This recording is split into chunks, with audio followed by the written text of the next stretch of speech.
We have a bunch coming through now. I sold the Jackson project, which is the condo in Hagersville. It was a 77 unit condo. It's 15 Talbot. It's an 11 unit condo in Cuga.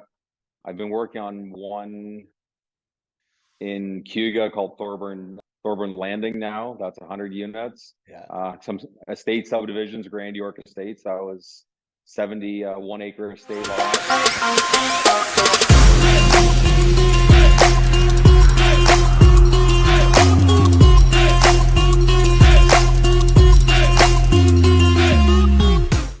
Hello and welcome to episode number 15 of Haldimand and Norfolk County Real Estate Hacks. My name is Adam Walker, your friend in the mortgage business, and each week I interview my preferred partners and show you how to get the local competitive advantage in today's real estate market. Before we get into this, if you're watching on our YouTube channel, make sure you hit that subscribe button, press the notification bell so you can continue to get our weekly shows. There's lots of great information there. We're growing every week. This week we are continuing our community tours. We are going to be in Waterford this week, showing you around Waterford what it's like to work, eat, live, and play in all of these communities across Haldimand, Norfolk County. We're going to hit them all as we go. We've also got our home buyer series on there. Week one, we showed you how to build your pre-approval or how to save for a down payment. Last week, we talked about how to get pre-approved, and this week we're talking about that mortgage approval process as we go. But before we go any further, we got a great show for you today. We've got Paul Dishke with us, realtor in Caledonia. Kind of knows everything about Haldimand County. I've been there for a long time. I think you've been, since 2007 you got started? I did, yeah. Yeah, there you go. It sounds like I've been there for a while. Yeah. I think That feels like that was didn't just a know couple that. years ago, but we're getting old. We're getting old now. So now, how'd you get started in real estate? A little bit about me. My family started the home hardware in Caledonia. So my cousin and I had that together. Just things went different ways. So I took over when I left the business. I always had a passion for real estate. So I started buying up a lot of real estate. Thought to myself, well, you know what? Maybe I could do this for a job. I've always liked it. I always kind of looked up to real estate agents. I always looked in the paper. So I got my real estate license, and really I had a listing on my first day of real estate, and I can always say I've always had a listing as long as I've been a realtor. So started there, and I just kind of went from there, went from one to two, and then been pretty busy. That's awesome. That's awesome. So a lot of cool things that you've been doing here. Let's start with what. Not a lot of realtors have a listing on day one. Not a lot of realtors do kind of the business you do. What are some of the things that maybe you do differently for your clients? Do differently. I guess when I started, I targeted development. That was always kind of a passion I had. So I always liked the idea of development, land development, new home sales. So I always wanted to focus on that. It's a way of lead generation. So that took took time as I became a real estate agent, grew the business. And then I started meeting developers, started growing that, and it just was a great lead generation that I've used for myself. And from there, things have grown. You get a lot of free marketing when you're the agent for the developer. So Absolutely. Let's talk. What are some of the developments that you've done that have gone well? well, unfortunately, I was agent, my old business partner and we had the one in Caledonia, the Ballantree site that never actually went through. We sold that site. We have a bunch coming through now. I sold the Jackson project, which is the condo in Hagersville. It was a 77 unit condo. It's 15 Talbot. It's an 11 unit condo in Cuga. I've been working on one in Cuga called Thorburn Landing now. That's 100 units. Yeah. Some estate subdivisions, Grand York Estates. That was 70 1 acre estate lots. And then working for builders on and off here and there, buying their land. Nice. Let's talk about Jackson. So that one was a pretty cool project that started in Hagersville. It's got to be one of the bigger developments or bigger condo buildings that we've seen in Haldimand County. How did that become? Yeah, it's the tallest building. It was owned by my business partner Jason Cowie. He owns Winger Cabinets. He owned the land. He was going to put a car wash on it, and condos were happening here and there. We've been friends since grade 2, so he approached me and said, "What do you think about doing a condo?" We had absolutely no experience. I had sold for developers. He's in the cabinet business on the trade side. And you know what? We shot from the hip. We met with Lanka as our building partner, and we pretty much decided to build the biggest building we absolutely could. So we went 5 stories, 77 units, and we sold it out. I always say 2.5 days. That was our hard stop. We sold that day, and then we slowly sold the rest out once the building was up, because we wanted to to get our funding, we had to have 75% pre-sales. So we Right. did that in 2.5 days, and then we just stopped it. And then Yeah. once the building went up, we started selling it again just so people could see the project, that they could see it happening. So Yeah. Yeah. Really cool project. And it went up fast, right? I know you were kind of talking about the technology that you used in one of our meetings. That went up really, really quickly. It didn't take a lot of time yeah, compared to some of the condos or some of the other buildings we've seen in the past. How did it go up so fast? a company called Stubbies, they're a precast company, started building chicken farms out in Norwich. We met them, Jason and I. We had different options: the older style, which is steel, which is the buildings you more see around, but this concrete, they actually came in panels like Lego. And so the windows actually came pre-installed. And that was a big thing that Jason, my business partner, he really focused, because it was 20 weeks to get windows, where these were coming with the windows already installed. So we were doing a floor every 7 days. So we actually had trades working on the first floor as the third, fourth floor were going up. So we really could have it watertight pretty fast. And that helped with our lending so we could get it done. Like we were, I think, shoveling the ground. I want to say August 1st, roughly. And then people were moving in October of the next year. So yeah, we had a great group of trades, great, really went together well. Weren't affected by COVID at all, really, with any of the holdbacks. There was one strike we kind of missed out on. So yeah, went Nice. really well. Nice. Yeah, beautiful project. If you haven't seen it, it's Jackson and Hagersville. Really cool, really cool project. Now let's talk about the market. Now we're heading into the spring market, where we've seen some ups, we've definitely seen a little bit of downs over the last little bit, but we're still, if we look over the last couple of years, we're still up. If we look back to 2021 numbers, where do you see us heading to this spring? It's been busy for us in the office. Like I think we have 3 or 4 listings going up this week. I've been out doing listing presentations pretty regularly, just getting people ready for their house. I think really after Easter hits this weekend, I think the weather's finally nice. I definitely see the market picking up. We're going to go back to a more traditional spring market that we had pre-COVID, where it's busy till about May, June, and then we get a little slowdown in the summer. COVID was just so different. We were just after that hit, we just consistently worked. I've been into multiple offers here and there, so we are starting to see holding offers coming back a little bit. We still have a huge inventory shortage. We'll see what's going to happen there, but I interest rates seem like they're dropping. That's more your specialty than mine, but I think the Yeah. fixed rates are going down, which I hear is a good thing. Yes. and we're yeah, it's been my phone's been ringing a lot. We got a lot of stuff coming on, and I am starting to see it pick up for sure. So you're doing some of those listing appointments. If you are in the market for listing your home, what are maybe some tips that you would give to somebody that's looking to list this spring? Well, it's a tough one because it depends where you're looking. There's just such an inventory shortage right now. There just isn't enough listings for people. So that's what's really holding back the market. And because, again, go back to the new development, a lot of my new development has stopped because we don't have that flow through coming, where builders aren't opening up their sites as regular as they were before, because so you're not getting people buying new, so you're not getting that catalyst movement to get more people spurring to listing their house. Like once it starts happening, once people start getting their house on the market, then the buyers will start churning through. But that'd be the biggest issue, I'd say. There's all those buyers that, let's say, we had last year that we used to have 20, 30 offers on properties. They're still out there looking to buy. I think everybody just wanted a deal for 6 or 8 months. Now they're kind of realizing that it's time to buy. Yeah. Now you say you're seeing some of these multiple offers. Where are we seeing those come in? Because I've heard reports of sometimes we're seeing more multiple offers, but a lot of them are right around list price, maybe even a little bit under list price versus last year where we were, you know, 20, 30, up to $100,000 over Um, asking prices sometimes. Where are you kind of seeing some of well, those like multiples coming? we had one in Hamilton. We had a listing. We had 178,000 above asking. So that was, I think we had 50 some odd showings in a week and eight offers on it. So that was through. Now we listed that under price because it's a pretty rough house. So Right. we wanted to get multiple offers with as clean as an offer as we could, and it really exceeded expectations. I know I was talking to one of my agents this morning, and he's got the church listed in Simcoe, and they were saying there's already 4 offers registered on it, and they're expecting more. And the show, I don't know the exact numbers, but they said there's been a lot of showings on it. So, and that's in the Norfolk area, your neck of the woods. And Yeah. I just think it's kind of everywhere. Like if they're priced properly, people are buying. Is there a price point that seems to be a little bit hotter than other price points? Where's that kind of sweet spot that you're seeing? I'd say under 800,000 has been it's been a busier spot. Yeah. The stuff that's over that seems like it's sitting a little bit longer.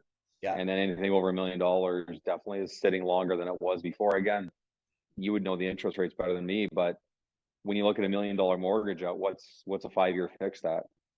Yeah, you're looking at, yeah, Like five just a little four over five, around 5% right now. Yeah. oh 5%. If you're at Yeah. that, that's $50,000 you're paying in interest. That's pretty heavy for anybody if you got $1 million mortgage, where before when the old rates were 1.5 at 15,000, they just start to churn up a lot. Right. Right. What about for investors? So if I'm looking, if I want to buy an investment property, I want to kind of get into the rental market. What are some tips right now? Like, what's the prices that you're looking at? What are some houses that we want to get into for that investor market? You know, and that's the tough thing right now because I don't think a lot of stuff's cash flowing. We're Right. still at pre-pandemic pricing. So when you look at the pricing and you look at what you're getting for rent, the rents have gone up, but not enough. So your rents are going up, and that's I think the hardest thing for investors right now to jump in because you're not getting anything cash flow, even cash flow neutral. I even look at say my Jackson, like that building, that one had a lot of investors come in and it was fine. When they were buying, it was at 1-2% or 2% interest rates. Well, now they're so much higher. And by the Right. time you add the fees, like it makes it hard. You know what? I don't really have a great answer for the investors right now. Because I think until interest rates drop, it's tough out there, and there's better avenues for money maybe that people can have a better investment vehicle than to wait. And I think that's what's really there. Everything I hear, there's such a shortage of rentals out there, and from tenants looking, you just can't find anything. Right. Right. What Yeah. about now? Are you seeing more going to basement apartments and the auxiliary dwelling units? Have you started to see any of that kind of creeping in now that those are a little bit more legal, or is there just still a lack of knowledge around those? I just think, you know what, I think they're coming down, but nobody wants to be the first to dip their toe in the water for builder wise. Like they've been doing it up. I know Balance Street, one of my builders, they had some stuff up in Barrie that they had some plans, but I think it's coming. It's new. It's an unproven market. Can you get a mortgage on it? Like these are all questions that you're still trying to feel the market out. I definitely, one of my builders who does custom homes, we're definitely selling a lot of two-family homes more so now. Like you Right. build the bungalow and you've got the auxiliary kitchen in there and you build that. I was like that. We just sold one the other day. It was, I think, on the market for 2 days. It was 2.3 million. And that got scooped up pretty fast because it's a two-family. You've got either kids living or your parents moving in with you. So I could see that market definitely going, the trending going on. Trying going out that way. I know that's one of the things that we interviewed Tom O'Hara, Villages of Waterford. They've got 14 units that are going to be in by Christmas that are going to have the auxiliary dwelling unit, either built into the basement already or as an option of what they can do to add that second rental income right on every property. So help with the mortgage payments right away. So I think that might be something we continue to see is go up. So. I think it's great. Yeah, you just get some revenue out of it. Say you've got a family member or something. I think it's a great idea. I think more and more. I think the more we see how he sells through, I think people will watch it. And if he's a success at it, builders will just keep on copying it, and they'll find that model. So I'm happy to hear that. Yeah, yeah, no good stuff. What when we talk Haldimand County, where are some of the hotter markets right now? Like where do you see a lot of trends going to right now? Where are people moving to? Caledonia's always kind of in Haldimand. It's the busier market. It always gets the highest per square foot price. Yeah, Then you go after Hagersville and Kiga. They're always kind of similar. Hagersville's got a lot of development coming with them, their Empire subdivision. So they put a lot of eyes on the map. As much as people don't always like what Empire does, they definitely attract a lot of eyes. They get a lot of people coming to the town. And then same thing with they did in Caledonia. Not necessarily do they buy in Avalon, but they put eyes on, and that brings them more businesses, and it brings the market stronger. And I'd say that's what Hagersville's done. Empire's just bought quite a bit of land, and they're going to have that going. Cuga's kind of landlocked. There's only two more subdivisions to sell there, and then the urban boundary's full. From what right. I know of, well, there's one little spot that's not approved yet. So I'd say Hagersville. It's more and more stuff's coming on there. They just Yeah. had to catch the ace, so maybe everybody's talking about Hagersville right now. So Everybody came and found Hagersville over the last 6 months. So exactly, everybody came in on Thursday. That was a busy place. it was crazy. That was definitely crazy. It'd be a good time to handle real estate cards. Everybody waiting in You line. could have gone on that line for sure. Where do you see Hagersville going then? Like, I know the Empire. We were actually just in there. We did a tour of Hagersville last week. It's crazy the how far out it's going to continue to go. Hagersville, a great opportunity then probably for if maybe you're looking to invest or looking to buy for your first home is potential for increased revenue down the road. I'd say that, yeah, like they've got that one subdivision over by the quarries that they're just working on right now. That if that one comes, that'll be a substantial site, and just more eyes coming in, more people. And then you've always got the person who wants to buy Empire. They want a little smaller of a lot, a little more maintenance free. But then there's all the other older houses in Hager. Like there's a blue subdivision that give you triple car garages and like 70, I think they're 70-foot frontage lots. Yeah, there's some big lots there for sure, for sure. Now, what about so if you're looking to maybe go out and buy your first home, what are some tips or hacks that you would give to that first time home buyer, to make sure that they can get the most for their dollar as they go shopping? I think there's a plug for you. It's make sure you're pre-approved before you go out there. You know how much money you have to work with, and we are starting to see the market increasing. Like the prices are going up, so the longer you wait, you're gonna pay more for a house, which the pricing was going down, so everybody was kind of waiting and seeing. But now with the prices going up again, I'd say find location. I got my first started back in 2007, which you reminded me of, which I remember I worked for a guy with Ron Howden at Chase Realty, and he always said it's always about location first. Have your clients know where they're going to move. Like don't bounce around a location to location. Always get them central on a location and then work on that. So I'd say from that point of view, know where you want to move. It's confusing if you've got, especially in Haldimand, you've got 3 different centers. Well, all those centers have different pricing. So it can be confusing for a buyer wondering why you get more per square foot in Hagersville as you do in Caledonia. Right, right. What how many when we look at Haldimand County, how much has the remote worker affected housing prices? Well, that's what really made us explode during COVID because people were working from home, gas was cheap, Yeah, and you could get a 2,200, 2,300 square foot home on a double car garage, and people were moving from the city. Like, why would I live in a condo when I can sell a condo and move? And so a lot of people came out from the city and then went to Empire, and they really jumped up our market. Well, now with everybody having to go back to work and price gas a little more expensive, I think it hurts our markets. And then also with Ford opening up the Greenbelt and more options in Milton and out kind of that area, I think that'll hurt us. And there's a lot of land in Hamilton that's going on right now. right. That'll change these centers. It'll slow us down a lot because most we're a bedroom community for the most part. They have to work in the city, so they're driving constantly. So Right, right. probably not probably not positively if you really want to know. Have you already started to see a lot of those moving out, or is that something that we're looking down the road possibly? So in Caledonia, which is my main area, I'd say in Empire we're seeing it. People who kind of moved in from Mississauga, the GTA area, who thought they could do the commute and do that, and it just became a little bit too much. So a little bit, but there still has to be for every seller there has to be a buyer, or else they can't go. So Right. a little bit, but not a lot. I think Halden's got a lot to offer. I think if you're out here, you do get a bigger lot. We're seem like we're getting more amenities coming Yeah. out this way. There's more options at least Yeah. No, for sure. slowly. For sure.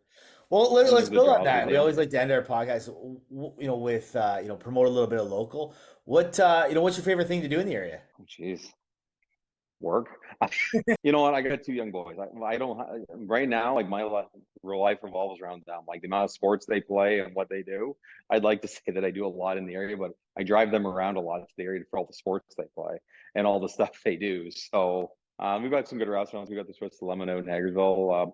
Mont Hill's got a great lunch that I've got a lunch later on there today. So I like Nice. going there. I don't golf as much as I used to. We've got a lot of great tracks around, but the boys just aren't there yet. So You my hit life that kind of age. revolves around what they want to do. You hit that Yeah. age where you're just going to wherever the kids are going. Yeah, we got a lot of trails. Like I ride my bike a lot. So, and even like the walking trail, I think there's a lot to do out here. You just have to find it. Yeah, yeah, for sure. You kind of mentioned a couple restaurants. What's your favorite restaurant to go to?